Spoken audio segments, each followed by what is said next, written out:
Hi అండి YouTube viewers అందరికీ welcome. నా పేరు జగదీష్.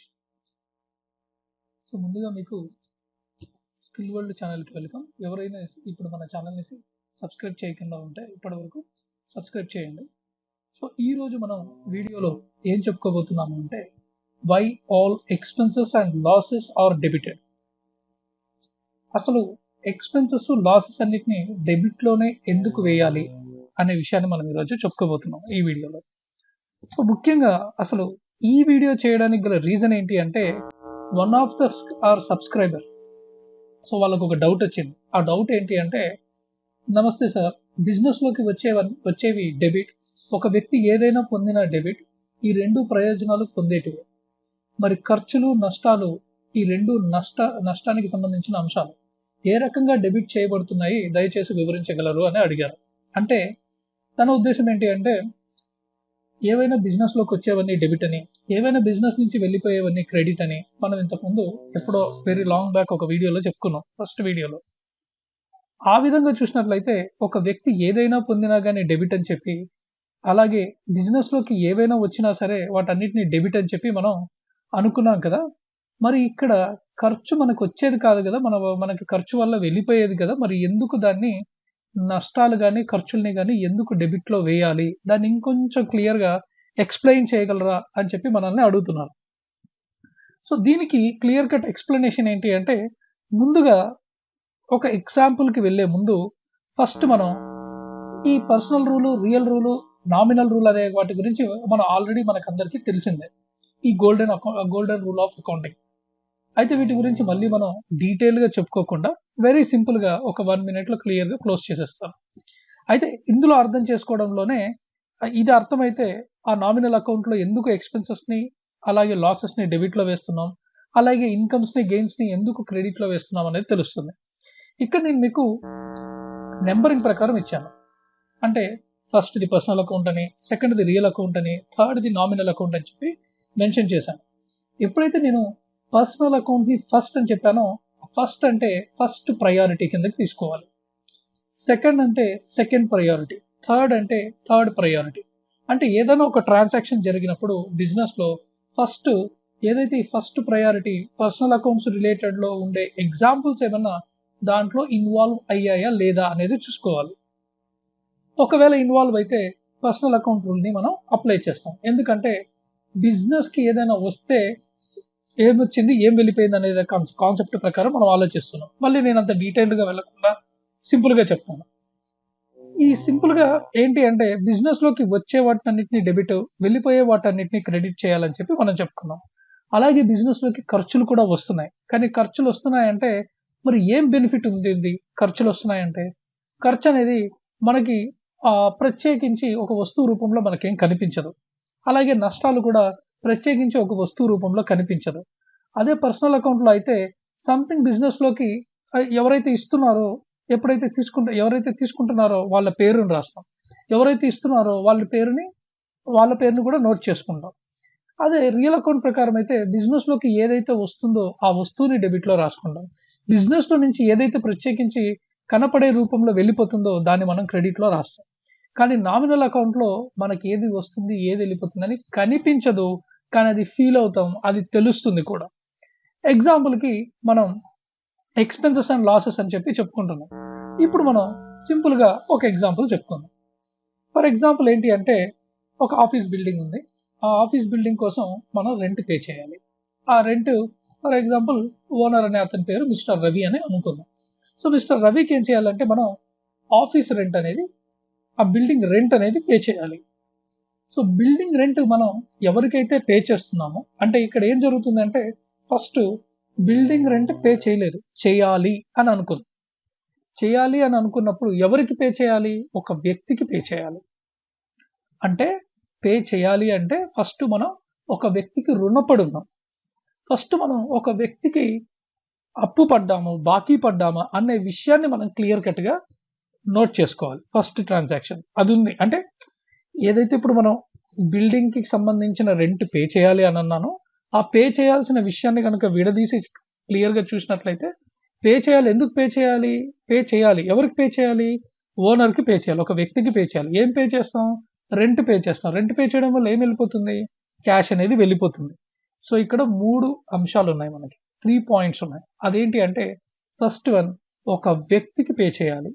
ఆ పే అంటే అమౌంట్ ఉంటుంది. At the same time rent కోసం పే చేస్తున్నాం. సో ఈ 3 పాయింట్స్ ఇప్పుడు మనం డివైడ్ చేసి క్లియర్ కట్గా ఎక్స్ప్లెయిన్ చేసుకుందాం. సో ఈ విషయంలో ఏంటంటే ఫస్ట్ బిజినెస్ ఒక బెనిఫిట్ని పొందింది. అదేంటి అంటే రెంట్ అనే బెనిఫిట్. అంటే ఒక టైం నుంచి ఒక టైం పీరియడ్ వరకు నువ్వు ఆ బిల్డింగ్ని ఏం చేసావు అంటే యూస్ చేసుకున్నావు. ఆ యూస్ చేసుకున్న దాని పేరే మనం ఇక్కడ ఏం చెప్తున్నాము అంటే రెంట్ అని చెప్పి చెప్తున్నాం. మరి దానికి మనం క్యాష్ అయితే పే చేయాలి. ఫస్ట్ ఎవరికైతే మనం పే చేయాలో అతను ఇంకా తీసుకోలేదు. అతను మనకి అద్దెకి ఇచ్చాడు. అద్దె అనే బెనిఫిట్ మనం పొందాం. ఆ బెనిఫిట్ మనం ఇక్కడ డెబిట్ లో రాస్తున్నాం. ఎందుకు? బెనిఫిట్ బిజినెస్కి ఏమొచ్చింది సార్ అంటే రెంట్ అనే బెనిఫిట్ వచ్చింది. ఆ రెంట్ అనే బెనిఫిట్ ఏదైతే బిజినెస్ ఎంజాయ్ చేసిందో ఆ బెనిఫిట్ పేరునే మనం రెంట్ అని చెప్పి నోట్ చేసుకుంటాం. ఫర్ ఎగ్జాంపుల్ ఇక్కడ ఒక చిన్న మిస్టేక్ పడిందండి. You must pay rent to అని అంటే ఇక్కడ మిస్టర్ రవి రెంట్ అకౌంట్ అని పెట్టాను. ఇక్కడ nothing but just rent account అనుకోండి. Rent account debit to mister Ravi account అంటే ఇక్కడ ఏంటి అంటే రెంట్ ని పే చేయాలి. ఎవరికి రెంట్ అనే బెనిఫిట్ నాకు వచ్చింది. ఎట్ ద సేమ్ టైం నేను ఎవరికి పే చేయాలి? రవి అనే అతను పే చేయాలి. ఇంకా చేయలేదు, పే చేయాలి. నాకు అతను బాకీ అంటే నాకు అతను అప్పిచ్చాడు. నాకు అప్పిచ్చిన అతను కాబట్టి నేను దాని క్రెడిట్ ద గివర్ అన్నట్లు నేను అతన్ని క్రెడిట్లో రాసుకున్నాను. అయితే నేను ఎప్పుడైతే రెంట్ పే చేస్తున్నానో అతను రిసీవర్ అయిపోతాడు. నేను పే చేస్తున్నాను, అతను రిసీవ్ చేసుకుంటున్నాను. కాబట్టి డెబిట్ ద రిసీవర్ అని చెప్పి మిస్టర్ రవి అకౌంట్ ఏం పే చేస్తున్నా? క్యాష్ పే చేస్తున్నాను కాబట్టి to cash account. Okay, so ఇక్కడ నేను ఏంటంటే సింపుల్గా అంటే నేను ఒకే ట్రాన్సాక్షన్ 2 భాగాలుగా విడదీశాను అర్థం అవడం కోసం. అదేంటి అంటే నేను ఒక బెనిఫిట్ పొందాను. ఆ బెనిఫిట్ వల్ల నేను ఏం చేస్తున్నానంటే క్యాష్ ఇచ్చేస్తున్నాను. ఎవరికి ఇస్తున్నాను అంటే రవి అనే వ్యక్తికి ఇస్తున్నాను. ఇవ్వాలి అంటే ఫస్ట్ నేను రవికి బాకీ పడాలి కదా. నేను బాకీ పడ్డాను, రెంట్ అనే బెనిఫిట్ని నేను బాకీ పడ్డానని చెప్పి నేను ఇక్కడ ఫస్ట్ ట్రాన్సాక్షన్లో rent account debit to Ravi account అని చెప్పి సమ్ అమౌంట్ నేను చూపిస్తున్నాను.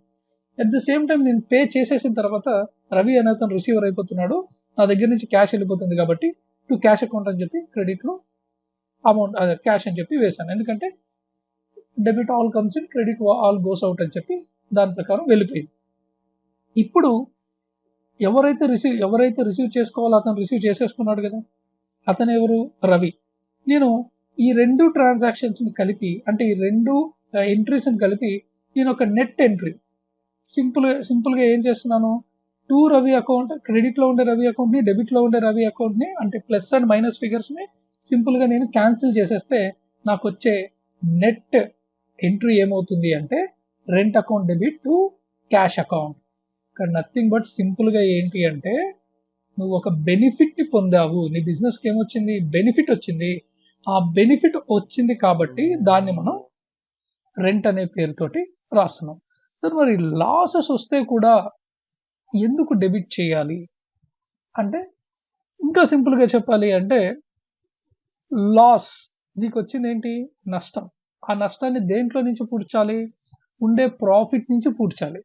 ప్రాఫిట్ ఎలా వస్తుంది? ఎక్కువ ఆదాయాలు వచ్చి తక్కువ ఖర్చులు జరిగినప్పుడు మాత్రమే ఏదైతే ఫర్ ఎగ్జాంపుల్ నేను మీకు ఇంకొక సింపుల్గా అర్థమయ్యేలాగా చెప్తాను. ఫర్ ఎగ్జాంపుల్ ఏంటి అంటే ఆఫీస్లో మనం ఇదే బిల్డింగ్లో రెంట్కుంటూ ఉన్నాం. ఉన్నట్టుండి వరదలు వచ్చి ఆ బిల్డింగ్ లోపలికి అంతా వాటర్ వచ్చి ఫర్నిచర్ అంతా నాశనం అయిపోయింది. ఆ ఫర్నిచర్ అంతా నాశనం ఏంటంటే పార్షియల్గా చెడిపోయింది. అప్పుడు ఆ ఫర్నిచర్ మనం ఏం చేస్తాం? అటు పడేయలేము, ఇటు రీప్లేస్ చేయకుండా ఆ ఉండే ఫర్నిచర్ ఏదైతే కొంతవరకు పాడైపోయిందో దాన్ని మనం ఏం చేస్తాం? రిపేర్ చేయాలి. రిపేర్ చేసి ఏం చేయాలి? మళ్ళీ నార్మల్ పొజిషన్ తీసుకురావాలి. యాక్చువల్లీ బిజినెస్కి నష్టం వచ్చింది. ఆ నష్టం వచ్చినప్పుడు ఏమవుతుంది?